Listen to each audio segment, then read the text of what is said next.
Hello, my name is Laurence Boitet, and I'm a postdoctoral fellow with the Department of Healthcare Administration in the Office of Wellness at the University of Alabama at Birmingham. I'm honored to speak with you today about how we can decompress over the summer, detox from another year of dealing with COVID, and how to recharge and prepare for the new year. We're going to start off by talking about and reflecting on how COVID-19 has impacted us and our students, then transition to how to support mental health in the classroom through this lens, and finish up with some lessons on essentialism and executive functioning.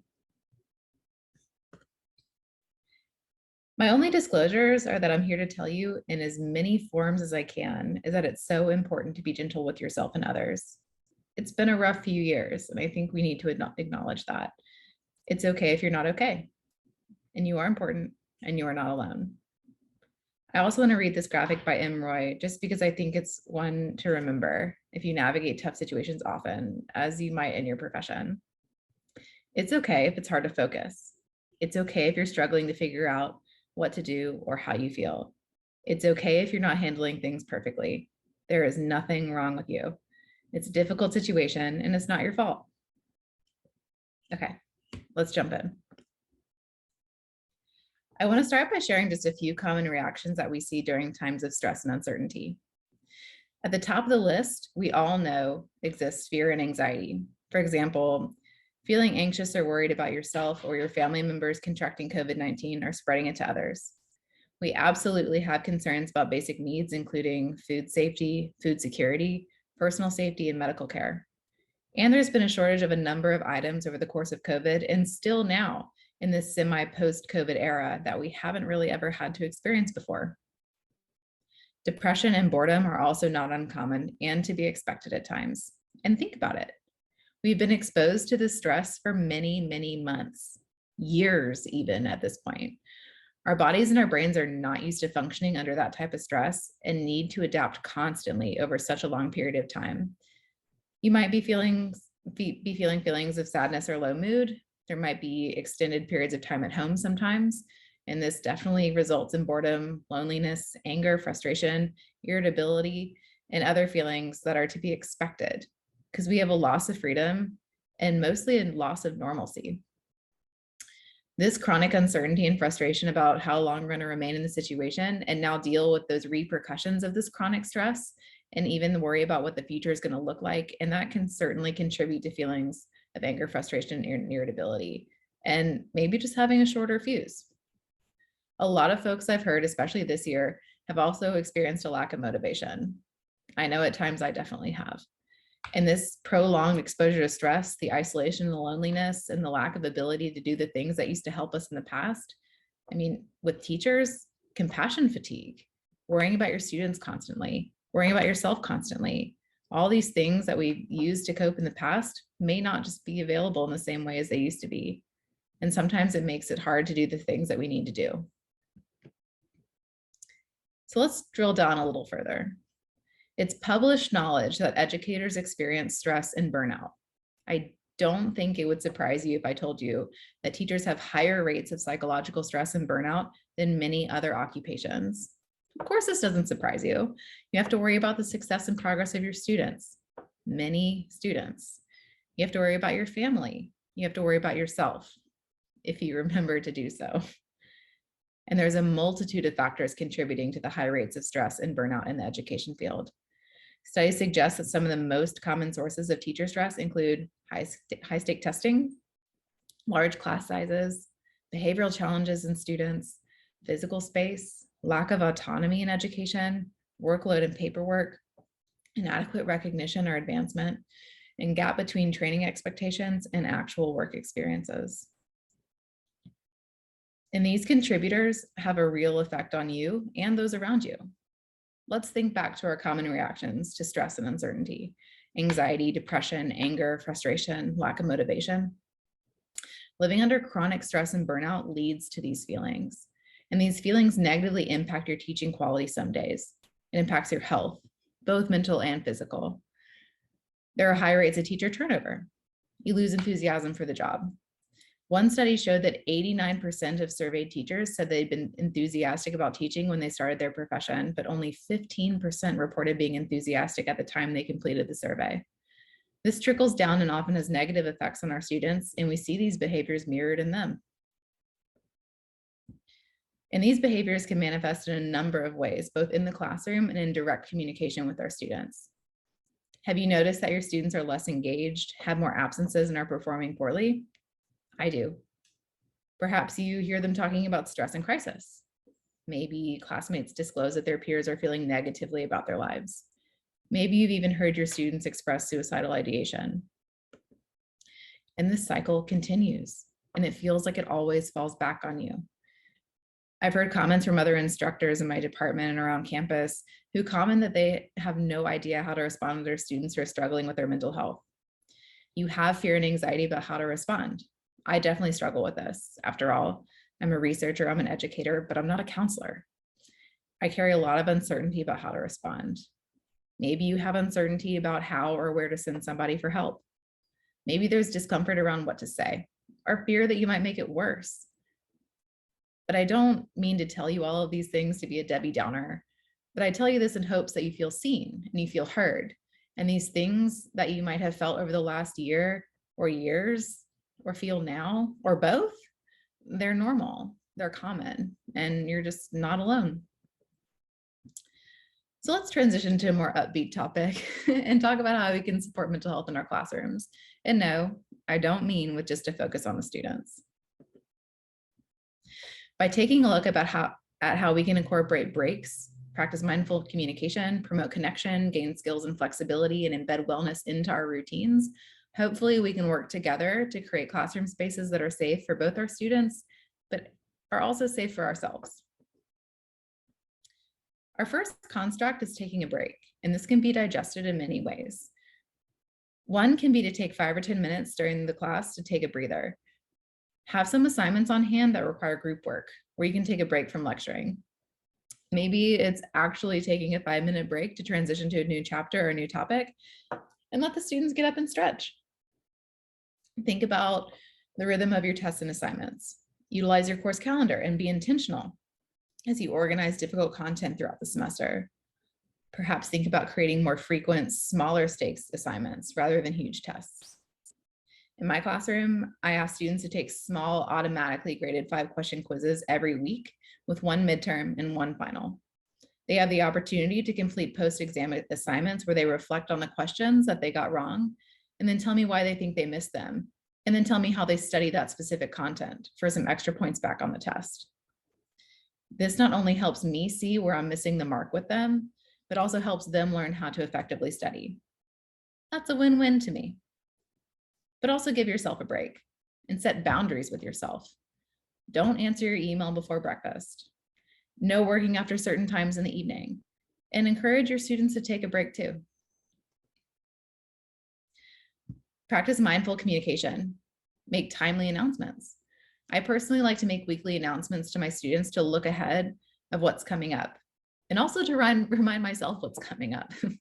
In these announcements, I try to send messages of support and encouragement to them, and that in turn reflects positively on my outlook on the week.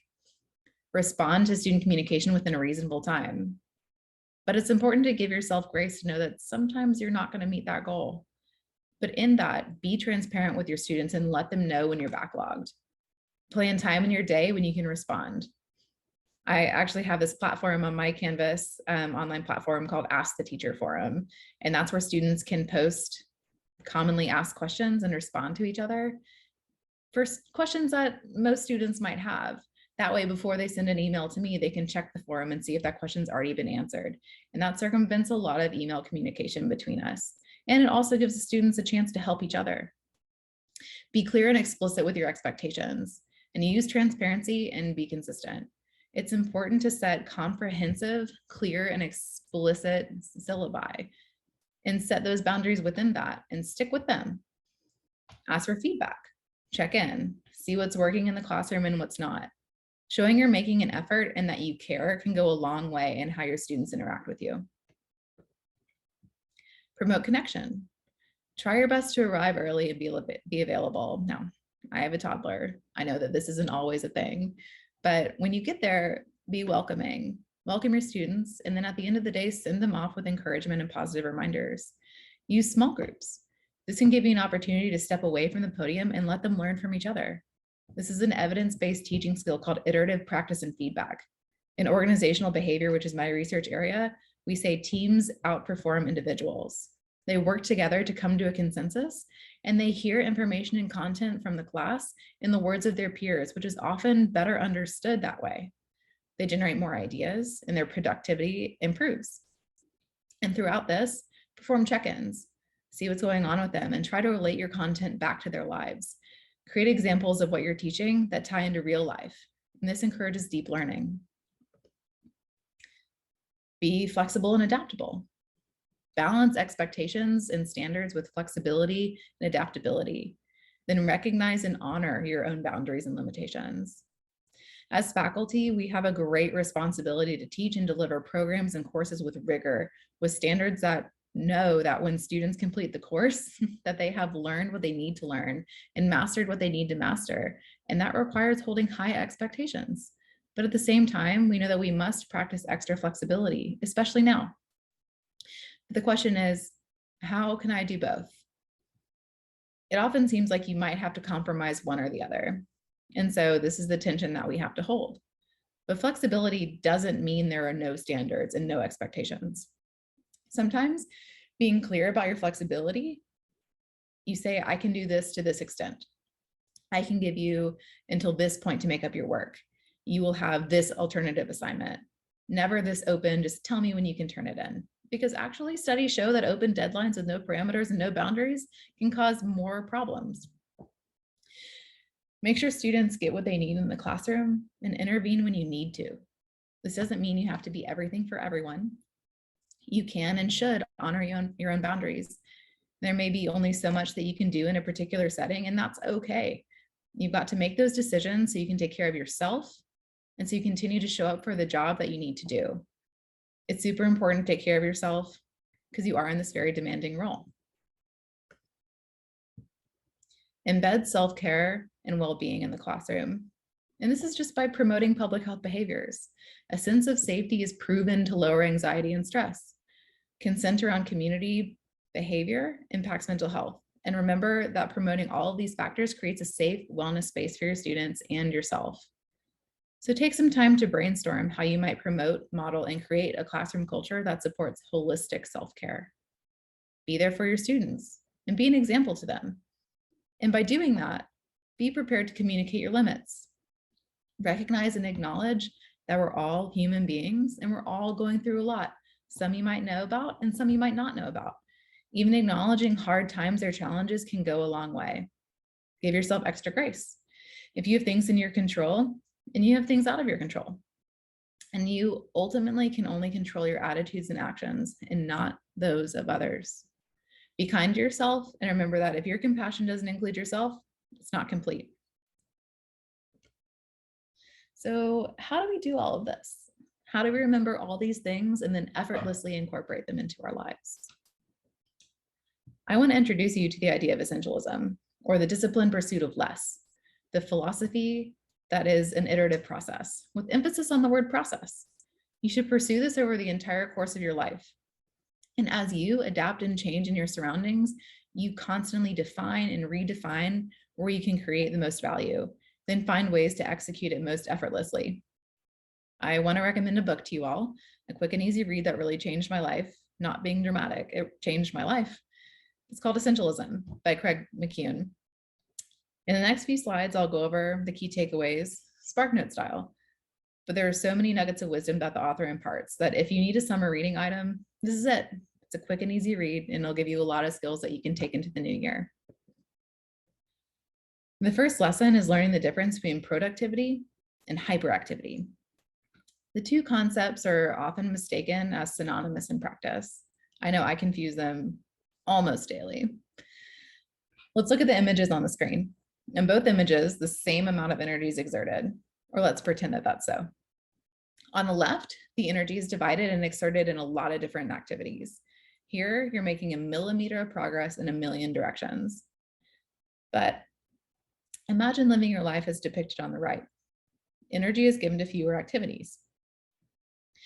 Studies actually show that by investing in fewer things, we have the satisfying experience of making significant progress in the things that matter most to us. I really like this example of reading that I gleaned from a platform called Minimalist Focus, and it's about reading. 5 books contain more knowledge than 1. Consequently, in a hyperactive approach, we would need to read all 5 books as quickly as possible. And that way, we'll be sure to suck up all the wisdom and get more value from our reading activity. But by reading those 5 books in a short period, we don't actually have time to take notes and digest the material.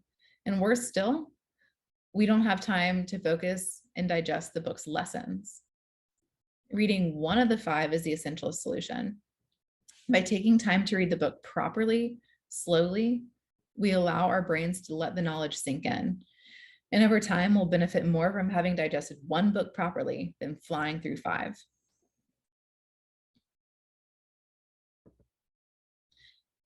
Next, we'll focus on the vital few. Here we can focus on going big on a few vital projects instead of trying to commit to a lot of less critical projects. And in doing this, we create a space to focus. McCune argues that a non-essentialist will react to every option presented to them. And in trying to pursue every opportunity, you actually end up exploring less. But you, a newfound essentialist, you're going to practice exploring a broad set of options before committing to one. We commit and go big on only a vital few of ideas or opportunities and pour our energy into those. McCune cites Isaac Newton as a reference in this ideal. He isolated himself in the world during the Great Plague for a year, something we might know a thing or two about. This year was later referred to as the Wonder Year. This is when Newton discovered the theory of gravity. Yep, that means we're redefining our boundaries, folks. We're not working after a certain cutoff time at night. We're investing in ourselves and focusing on our personal time. We're recharging our brains by letting them rest and focus. For us in our house, that means the second we walk in the door after picking up the kids from daycare, phones go in a basket, and we focus on our family until it's bedtime. Our new essentialist work ethics means saying no more often instead of taking on more than we can chew. And in doing this, consider the perks of being unavailable. In order to have focus, we must escape. It seems like I've mentioned boundaries a few times as a common theme as we've been speaking today. So let's dive in a little deeper. In learning to set boundaries, we can distinguish between the trivial many and the vital few. When we focus on everything at the same time, based on popular opinion rather than our own, we end up where all of these things converge. And that's called the highest point of frustration. I challenge you to ask yourself, am I doing the right thing for the right reasons? And is now the right time? Here, you'll live at the highest point of contribution, where you've set your boundaries in a way that you're able to contribute in the workplace in a way where you give your tasks 100% effort and attention. A non-essentialist will think limits are limiting and see boundaries as constraining. But you, an essentialist, instead knows that in setting these limits, you become limitless. There's freedom in boundaries, and you know that setting these boundaries sets rules in advance that eliminates the need to say no. And in setting our boundaries, we have to learn the art of saying no, which might be the hardest lesson of all. Here, I want to challenge you to say, if it isn't a heck yes, it's a heck no. But I'm not telling you to tell your boss or your colleagues heck no if they ask you to do something, but instead refocus your decision-making process. I also want to clarify that the message here is not that you, as a newfound essentialist, are an egoist or an individualist or you want to work alone, but your boundaries are clear. If there's always a coworker that puts something on your desk and expects you to be available 24/7, guess what? If you never set your boundaries and always say yes, you'll always act according to someone else's priorities instead of your own. A non-essentialist is going to avoid saying no, mostly just avoid feeling awkward or avoid the pressure to not please others. And so in turn says yes to almost everything. But we as essentialists dare to say no, gracefully, but firmly and resolutely. You only say yes to the things that matter in the moment at the specific time for your specific goals. And by setting your own priorities and limits at work that protect yourself and your personal life, your essentialist approach will be self-evident. and you'll avoid conflicts that ensue when you and your boundaries change over time.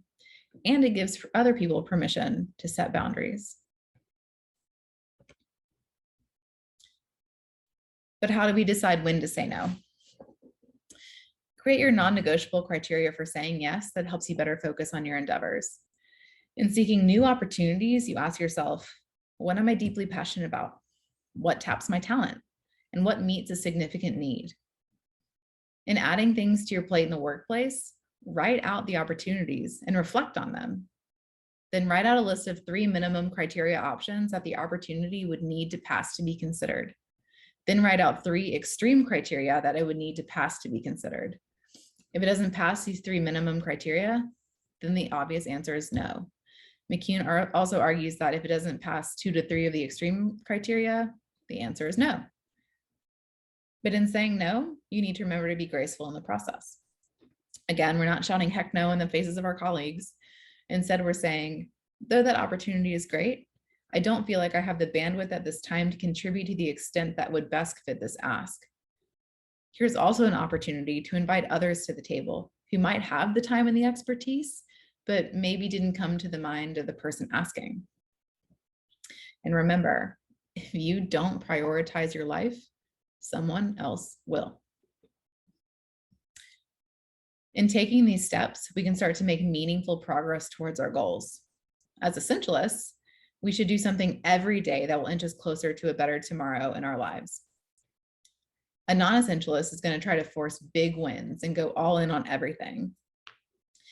There's some false logic to this narrative that the more you strive for, the more you'll achieve. While this might be true in the short term, it also causes burnout. I've been a victim of this. There's a great quote that says, the more we reach for the stars, the harder it is to get off the ground. Alternatively, let's think about starting small and celebrating that progress.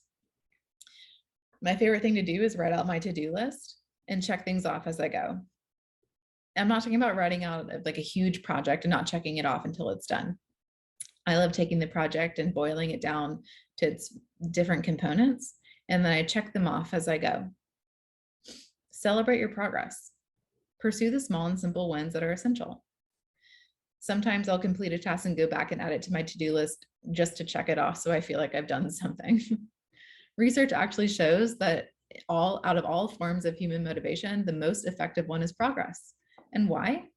Essentialism reminds us that small, concrete wins create momentum that affirms our faith in further success. Now, as I mentioned, in becoming an essentialist, it's a long process that will change as we change. The pursuit of less can change your life. McCune argues that you'll gain more clarity. The essential things become important to you compared to whatever is next in line or whatever is next on your to-do list. So the execution of the essential becomes effortless. You gain more control. Wouldn't it be nice to have more control in your life? You gain skills in pausing, pushing back, and reflecting, and taking your time instead of rushing into every decision. You're prioritizing your own life, and you have the power to do so. And by doing this, you gain more joy in the journey. You focus on what's important right now, which in a way helps you live in the moment. Even the Dalai Lama said this: simplicity is extremely important for happiness. And I want to end on some skills that we can take home. I always like giving people skills where they can take and feel stronger and feel like they can grasp what we're teaching, and so they can apply them to their everyday life. But as you can probably tell at this point, I love evidence-based practices. I'm a researcher after all. What we're going to talk about is rooted in the idea of executive functioning. Executive function and self-regulation skills are mental processes that enable us to plan, focus attention, remember instructions, and juggle multiple tasks successfully. You can think of this as an air traffic control system at a busy airport. Its job is to safely manage the arrivals and departures of many aircrafts on multiple runways. And your brain's just like that. It needs a skill set to filter distractions, prioritize tasks, set and achieve goals, and control impulses. And these skills depend on 3 types of brain function that are actually executive functioning skills: working memory, flexible thinking, and self-control. In this manuscript by Laurence and colleagues, they say Even quite mild, acute, uncontrollable stress can cause rapid and dramatic loss of prefrontal cognitive abilities, and more prolonged stress exposure causes architectural changes in prefrontal dendrites. What does that mean? It means that living in states of stress impacts our brain physiology. It can impair our cognitive function and change the anatomical structure of our brain. Whoa, that's scary, right? Even scarier when we remember that in teaching, we rely on our brains to make a living. So what does this mean for us? It means that targeting executive functioning and stress at the same time can help circumvent mental health issues that lead to a high sense of control and life satisfaction. And I'm not telling you that you need to eliminate all stress from your life. First of all, that's unrealistic. And second, stress isn't a bad thing. In fact, there are actual constructs in the literature that tell us that there's an optimal level of stress. Optimal levels of stress allow us to feel energized and focused and effortless in the work that we do. We feel challenged. A tilt towards eliminating all stress from our lives causes boredom. Nothing challenges us. Nothing's forcing us to improve. We stay stagnant. And the opposite extreme, where I lived the majority of graduate school, is the plight of a yes person, where you experience distress due to fatigue, exhaustion, ill health, and burnout. So let's pull apart just a few of these executive functioning skills that we can focus on as we prepare for the new year. And start with prioritization. Dwight Eisenhower once said, "I have two kinds of problems, the urgent and the important. The urgent are not important, and the important are never urgent." Thus, the Eisenhower principle was born to help us prioritize tasks that you should focus on first, and which you should delegate or even delete. Urgent tasks are time sensitive and demand your attention. They're tasks you feel obligated to address. Important tasks contribute to your long-term mission, your values, and your goals. And sometimes important tasks are also urgent, but usually not. But if you put off important tasks long enough, they can become urgent. So let's take a look at how we can prioritize our task list. In the do category, you're going to put things that have clear deadlines and significant consequences if they're not completed in a timely fashion. The things that we categorize here are important and urgent. Your important but not urgent tasks are those that you can schedule. They don't really have a set deadline, but you need to do these things to get to your longer term goals. Your urgent but not important tasks are those that need to get done, but probably don't need your expertise to do them. These are things that you can delegate. And this actually might be helpful to others as well, to learn skills that you might have or skills that they need to build. My favorite, but the category I struggle with the most, is the not important, not urgent tasks. This is hard for me because I'm a non-essentialist deep in my genetics. So everything that crosses my desk feels important and urgent. But these are the tasks that distract you from your goals and your course. They don't add any measurable value. These are tasks that you can delete or pass along to somebody else who might benefit from completing them themselves. Integrating this Eisenhower matrix into your daily workflow will help you schedule your priorities based on what's most important to you. Here's this idea of flexibility again. Must be pretty important. When we care deeply, we have heightened emotions and feel anxious or afraid. It can be hard to think flexibly and differentiate what is and what's not in our control. Flexibility, including seeing things from multiple points of view, it's easier when we can address stressors and focus on the parts that are within our control. It's important to realize that there are things in our control and things outside of our control. Think about this diagram for you. What are things in the circle that you can control and the things that you cannot control that are not within that circle? What does this look like for you, and how can you give yourself a break, maybe from some of the things you're feeling a lot of pressure from? Sometimes when I get really stressed out during the workday, I create this circle myself. I write down everything in my control, and I try to take the things that are stressing me out and see where they fit in that continuum. Are they out of my control? Is it something I can address now? Or is it something that I can perhaps not blame myself for and take pressure off of myself? Impulse control. We also refer to this executive functioning skill as response inhibition. Are you a yes person? I identify with that.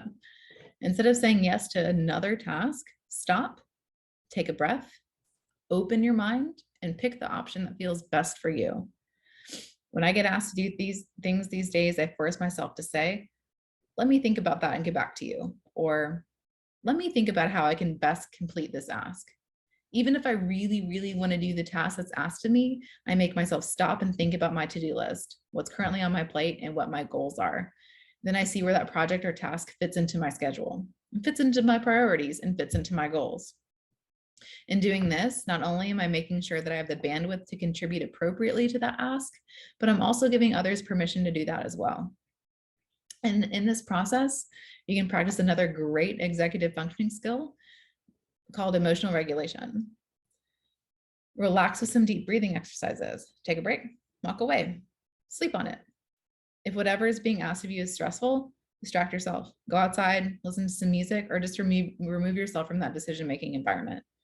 If you need to cope, talk to someone. Talk to someone if the situation is particularly stressful.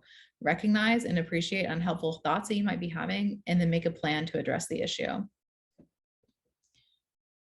And as you control your impulses, always self-monitor.